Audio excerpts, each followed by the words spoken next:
आइए आपको गणित की बेहतरीन श्रेणी और सिलेबस की तरफ लेके चलते हैं।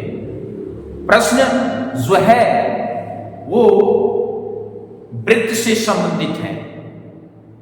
वृत्त और उसकी स्पर्श रेखाओं से बनने वाले बाह्य बिंदु या अंतः बिंदु पर बने उनके बीच की दूरी तमाम प्रकार की चीजों पर आधारित है। आइए देखते हैं प्रश्न और बेहतरीन समझ में आएगा।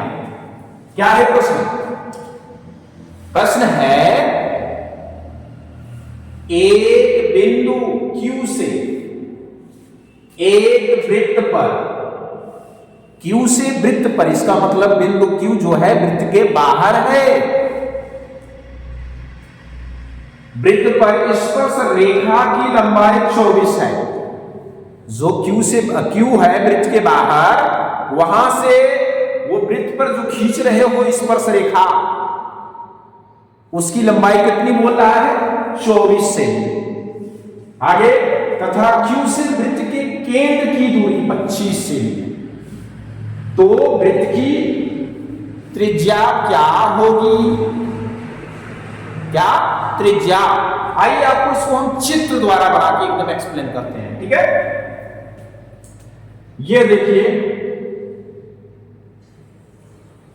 वृत्त हो गया है कि नहीं? वृत्त, ये वृत्त का केंद्र हो गया क्या? O। अब इस वृत्त से बाहर कोई एक बिंदु हम ले लेते हैं क्या? Q। चलिए ये हो गया Q। अब इस Q से इस वृत्त पर स्पर्श रेखा खींच देते हैं। चलिए खींच गया। वृत्त से इस Q पे स्पर्श रेखा खींच दीजिए, जो हमने इस प्रकार आप देख रहे हैं खींच दिया। ये और इसका जहां पे टच कर रहा है यहां पे कोई नाम दे दिया। ठीक है, चलिए इसका नाम P ही रख देते हैं। PQ सही रहेगा। और इस स्पर्श रेखा की लंबाई कितनी बोलता है? 24। ध्यान रखिए यहां से यहां तक के बीच में। और क्या पूछता है? बताता है। पूछ क्या है, बता क्या है, बड़े ध्यान से देखिए। Q से वृत्त के केंद्र की दूरी, ये Q है और ये केंद्र है, इसके बीच की दूरी क्या है? 25 से। आइए इसको भी दिखा देते हैं, है कि नहीं? तब पूछा क्या है आपसे? तो वृत्त की त्रिज्या क्या होगी? क्या पूछा है? वृत्त की त्रिज्या।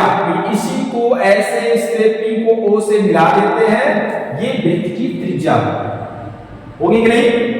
इसी OP की मान पूछा है, ये कितने सेमी है? तो ध्यान रखें कि जो वृत्त की स्पर्श रेखा होती है वो वृत्त पर क्या होती है? लंब। क्या होती है? लंब, अर्थात 90 डिग्री बनाने वाली होती है। तो जब ये इस पे लंब है तो आप स्वाभाविक सी चीज है, 90 के ठीक सामने वाली भुजा क्या होती है? ये एक समकोण त्रिभुज बनके नजर आती है। तो इस समकोण त्रिभुज के ठीक सामने वाली भुजा हो जाती है कर्ण। होते हैं कि नहीं? तो इसको हम एक पाइथागोरस प्रमेय, गणित में प्रमेय पढ़े होंगे त्रिकोणमिति के अंतर्गत, पाइथागोरस प्रमेय, उसी पे आधारित हम इसको इंडिकेट करके लगा के बताते हैं। ठीक है, तो ये आपका कर्ण हो जाएगा और ये इसके परस्पर लंब है इस आधार त्रिज्या पर, तो ये लंब हो गए और ये आधार हो जाएगा। चलिए हल डालिए और स्टार्ट करिए। क्या क्या आपके पास दिया है? स्पर्श रेखा की लंबाई, स्पर्श रेखा, स्पर्श रेखा का नाम क्या है? PQ बराबर कितनी है? 24 से। अच्छा, वृत्त के केंद्र से Q की दूरी कितनी है? यानी OQ बराबर कितनी है? 25 से। आपसे पूछा क्या है? त्रिज्या, त्रिज्या यानी OP बराबर आपसे क्वेश्चन किया है, तो क्वेश्चन मार्क लगा दीजिए। तो आइए बताते क्या है? OP बराबर अगर आपको दिखाना है तो पाइथागोरस प्रमेय से, कौन सी प्रमेय से? पाइथागोरस प्रमेय से। चलिए पाइथागोरस भी दिखा देते हैं आपको। पाइथागोरस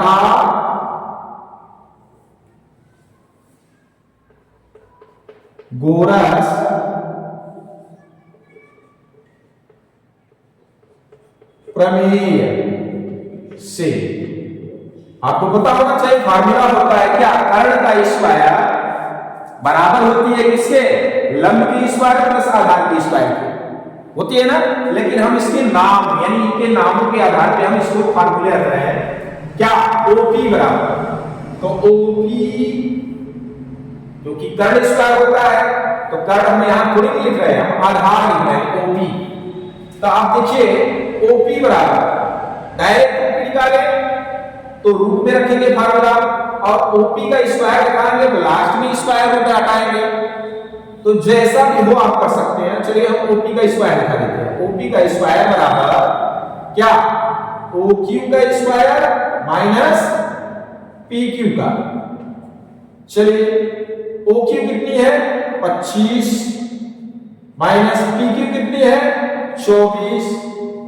चलिए 25 का स्क्वायर करिए 625 और 24 का स्क्वायर करिए 576। ये सभी स्क्वायर क्यूब आपको याद रहना चाहिए। कम से कम आप 50 तक स्क्वायर और 25 से 30 तक क्यूब याद कर लेंगे, आपके लिए काफी हो जाएगी। अब इसको घटा दीजिए। इससे क्या होगा कि आप क्वेश्चन को बहुत शीघ्रता से कर लेंगे, नहीं तो आप बुरा करेंगे, उसी में समय व्यतीत करेंगे। तो 625 में से 576 को आपने घटाया, कितना आ गया? 49। ये 49 किसके बराबर आया है? ओपी स्क्वायर के। तो ओपी निकाल लीजिए। ओपी बराबर स्क्वायर रूट में 49 होगी कि नहीं? तो एक स्टेप और चला दीजिए, यानी ओपी बराबर 49 का स्क्वायर रूट है, यानी वर्गमूल निकाल लीजिए। हिंदी में तो वर्गमूल बोलते हो ना। तो 49 किसका वर्ग है? 7 का। डायरेक्ट ले लीजिए 7। एक्सप्लेन करना है 7 × 7 रूट में दिखाते हुए पेयर बना के बाहर निकाल लीजिए। तो मेरे प्यारे बच्चों, हमें उम्मीद है यह प्रश्न आपको बहुत बेहतरीन ढंग से समझ में आई होगी। तो हमें विश्वास है आप इस प्रश्न का आनंद अभ्यास करते हुए जरूर ले रहे हैं। तो बस इतना ही आप करिए कि आप शेयर और लाइक और सब्सक्राइब करिए और करवाइए।